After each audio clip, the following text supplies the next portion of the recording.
আজকে আমরা শিখব গুড় গাজক।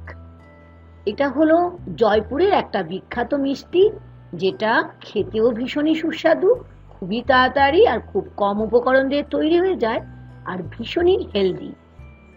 নমস্কার বন্ধুরা, মুনমুনের পাঁচফোড়নে সকলকে স্বাগত। আসুন শিখে নিই আজকের রেসিপি গুড় গাজক। এর মেন উপাদানই হলো তিল আর গুড়।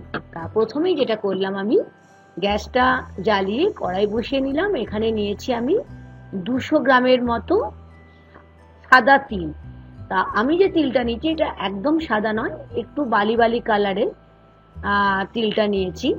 আসলে তিল কিন্তু 3 রকমের পাওয়া যায়, একটা কালো তিল, একটা হচ্ছে একদম সাদা দুধের মতো তিল, আর একটা হচ্ছে আমি যেটা ইউজ করছি একটু অফ হোয়াইট যেটা। প্রথমেই আমি তিলটাকে বেশ ভালো করে 7 থেকে 10 মিনিটের মতো লো টু মিডিয়াম ফ্লেমে ভালো করে আমাকে রোস্ট করে নিতে হবে।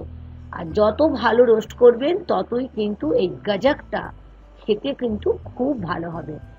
আসলে আমি এটাকে বললাম, অনেকে হয়তো বুঝতে পারছেন না গাজক কি। আমরা তিল গুড় খাই না, তা তিল গুড়ের বিভিন্ন রকম হয়, এটা এক ধরনেরই মিষ্টি যেটা আমি গাজক বলছি, কারণ এটা জয়পুরের একটা বিখ্যাত মিষ্টি। আর দেখবেন এটা ভাজতে ভাজতে রোস্ট করতে করতে একটা সুন্দর একটা গন্ধ আসবে, তখনই বুঝবেন কিন্তু আমাদের এটা রোস্ট হয়ে গেছে।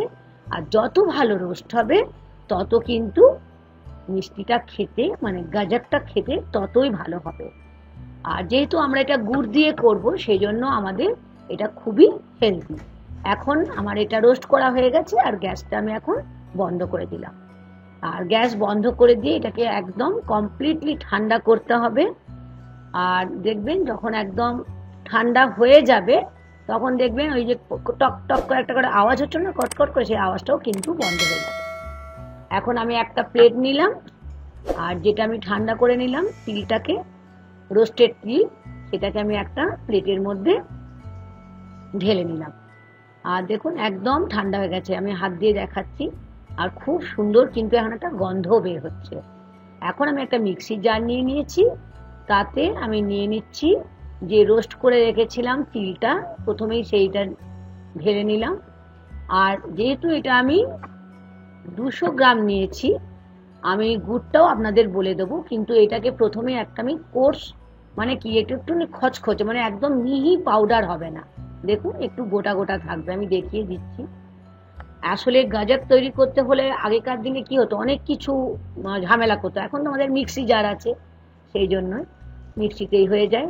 আর আমি নিয়েছি 200 গ্রাম এখানে গুড় নিচ্ছি। যতটা নেবেন তিল, ঠিক সেই পরিমাণের কিন্তু আপনাদের গুড়টা নিতে হবে। যদি 200 গ্রামের বেশি নেন তিল, তাহলে গুড়টাকেও কিন্তু বেশি নিতে হবে, মানে সেই পরিমাণে নিতে হবে, মানে 1:1 রেশিও। দেখুন আমি গুড় নিয়ে দিয়ে ভালো করে এটাকে গ্রাইন্ড করে নিলাম। কেমন হয়েছে দেখেছেন পাউডার? কিন্তু এটা একদম মিহি পাউডার কিন্তু হবে না।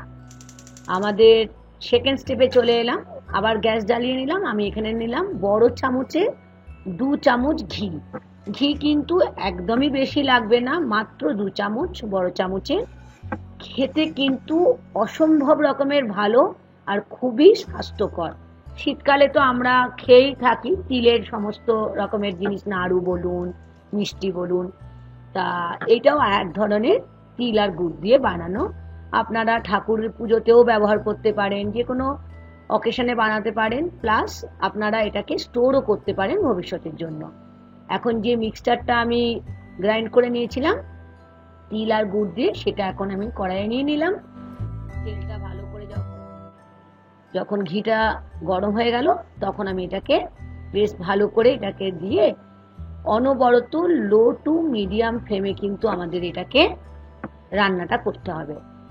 আর কখনোই কিন্তু ফ্লেম এখানে বাড়ানো চলবে না, তা কারণ যদি ফ্লেমটা বাড়িয়ে দেন তাহলে কিন্তু এই যে গুড়ের সঙ্গে যে একটা পাক, আমরা যেমন নারকেল নাড়ু বলি না, একটা পাকের দরকার, সেই পাকটা কিন্তু হবে না।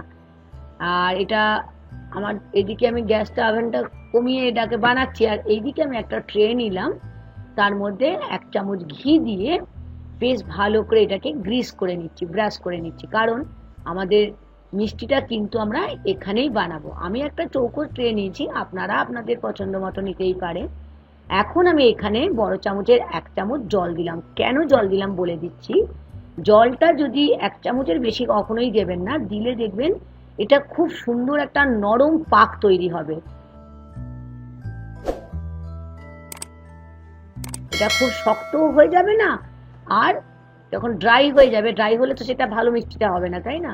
এখন গ্যাসটা বন্ধ করে দিলাম। দেখেছেন এক জায়গায় কেমন জিনিসটা মন্ডর মতো হয়ে গেছে, মানে আমাদের মিষ্টি তিল গাজক একদম রেডি।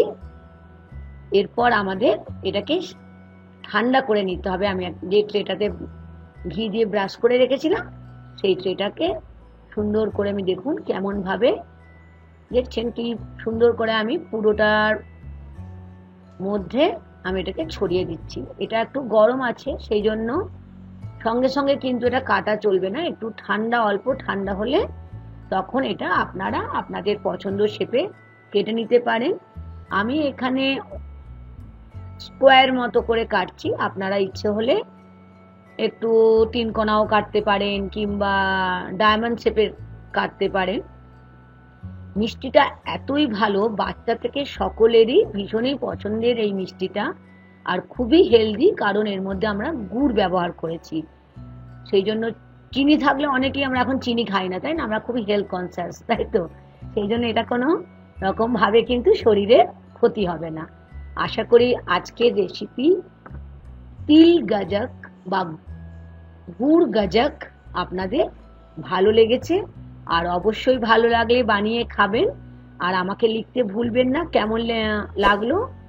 আর বরাবরের মতো আমার চ্যানেলকে কি করবেন, দেখে লাইক শেয়ার করতে ভুলবেন না, আর নতুন বন্ধু হলে সাবস্ক্রাইব করে নেবেন।